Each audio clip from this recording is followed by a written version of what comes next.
আবার চলে এলাম সকলের সামনে আমাদের রান্নাঘরে। আজকে আমি রান্না করব কলা পাতা দিয়ে ইলিশ পাতুরি।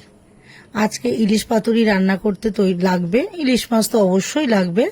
লাগবে হচ্ছে নারকেল কোড়া, কাঁচা লঙ্কা চেরা, সর্ষে আর নারকেল আর কাঁচা লঙ্কা আমি আগেই কিছুটা বেটে নিয়েছি।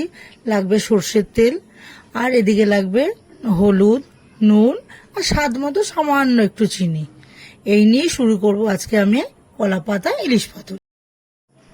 এবার আমি মাছটার মধ্যে যেটা সর্ষে, কাঁচা লঙ্কা আর নারকেল বেটে রেখেছিলাম সেই বাটাটাকে এবার আমি মাছের মধ্যে দিয়ে দেব। এবার মাছের মধ্যে মশলাটা পুরোটাই দিয়ে নিয়ে এইবার দেব হচ্ছে যে বাকি চেরা কাঁচা লঙ্কাগুলো রেখে দিয়েছিলাম, সেই কাঁচা লঙ্কাগুলো এবার ওই মাখাটার মধ্যে দিয়ে দেবো। মাখাটার মধ্যে কাঁচা লঙ্কাটা দেব, তারপরে দেব কিছুটা নারকেল কোড়া, তারপরে দেব সর্ষের তেল। এবার সর্ষের তেলটা দেওয়া হয়ে গেলে এবার দেব হচ্ছে নুন আর সামান্য হলুদ আর সামান্য একটু চিনি।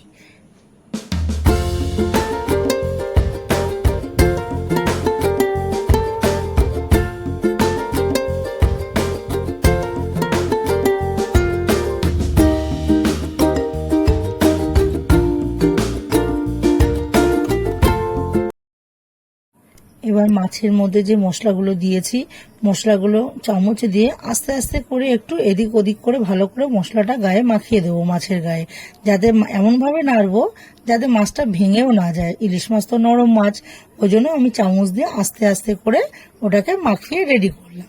এবার যে কলা পাতার মধ্যে মাছটা দেবো, সেই কলা পাতাটা একটু সর্ষের তেল মাখিয়ে আগুনের মধ্যে পাতাগুলো আর কি একটু সেঁকে নেবো।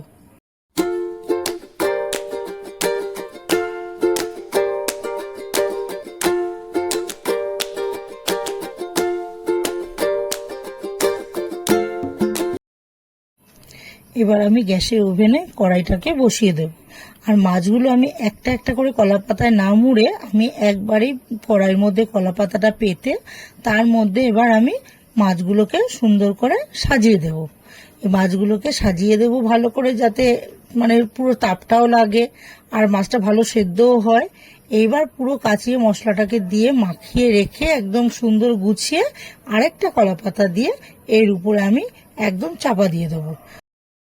এবার আমি ঢাকাটাকে তুলে নেব। ঢাকাটাকে তুলে কলা পাতাটা সরিয়ে দেব। সরিয়ে এবার কি করব, আমি চামচ দিয়ে মাছটাকে একটা একটা করে একটু উল্টে দেখে নেব যে হ্যাঁ মাছটাও সেদ্ধ হয়ে গেছে, মশলাটাও গায়ে একদম মেখে গেছে। তাহলে এবার আমার তৈরি হয়ে গেল আমার ইলিশ পাতুরি। এটাকে এবার আমি কলা পাতায় পরিবেশন করব। তাহলেই আমার আজকের রান্না কলা পাতায় ইলিশ পাতুরি তৈরি হয়ে গেল। যদি আপনাদের ভালো লেগে থাকে লাইক করবেন, শেয়ার করবেন, কমেন্ট করে জানাবেন আর অবশ্যই সাবস্ক্রাইব করবেন। ধন্যবাদ।